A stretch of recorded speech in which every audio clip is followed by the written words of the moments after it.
एक गांव में दो बंगले थे, जिनमें से एक बंगला भूतिया बंगला था। वह इतना ज़्यादा भूतिया था कि गांव का कोई भी आदमी उस बंगले के पास से निकलने से डरता था। शाम के अंधेरा होते ही वहां से कोई भी निकलना नहीं चाहता था। कोई नहीं जानता था कि कौन सा बंगला भूतिया है, और इसीलिए गांव के सभी लोग उस बंगलों से दूर रहते थे।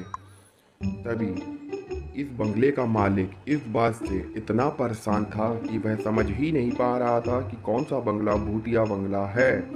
यह पता लगाने के लिए उसने एक योजना बनाई। वह सोचने लगा कि क्यों ना मैं इस बंगले में एक रात गुजारने के लिए 1 लाख रुपए का इनाम रखूं। जो कोई भी व्यक्ति इस बंगले में एक रात गुजारेगा, मैं उसको 1 लाख रुपए इनाम दूंगा। यह बात पूरे गांव में आग की तरह फैल गई। चारों तरफ इसी बात के चर्चे होने लगे। गांव वाले आपस में बातें करने लगे कि कौन वो होगा जो इस बंगले में एक रात गुजारेगा और 1 लाख रुपए का इनाम प्राप्त करेगा। चारों तरफ इसी बात के चर्चे होने लगे कि तभी वहाँ पर खड़े दो लड़के आपस में बात कर रहे थे, और उन्होंने एक बात का निर्णय किया कि हम दोनों उन बंगलों में एक एक रात गुजारेंगे और 1 लाख रुपए का इनाम जीतेंगे।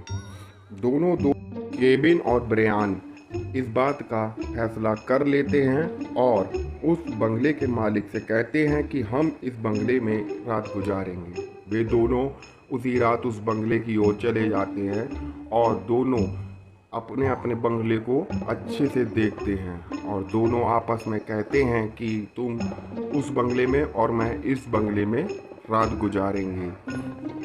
तभी जल्द ही उन्हें इस बात का पता लग जाता है कि कौन सा बंगला भूतिया बंगला है। वह भी वास्तव में इतना डर जाते हैं कि अंदर ना जाने की हिम्मत उनकी टूट जाती है, और वे वहाँ से तुरंत ही भाग जाते हैं, क्योंकि वहाँ पे पैरों के निशान छपे हुए थे। आपको क्या लगता है कि इन दोनों में से कौन सा बंगला भूतिया बंगला है?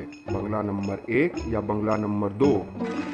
बिल्कुल सही जवाब, बंगला नंबर 2, क्योंकि बंगले के बाहर के नक्शे कदम को देखो और उनसे यह पता लगता है कि एक पैर का निशान उल्टा है और दूसरे पैर का निशान सीधा है। इसका मतलब यही वो बंगला है जो भूतिया बंगला है, जिसके पास जाने से गांव वाले भी डरते हैं।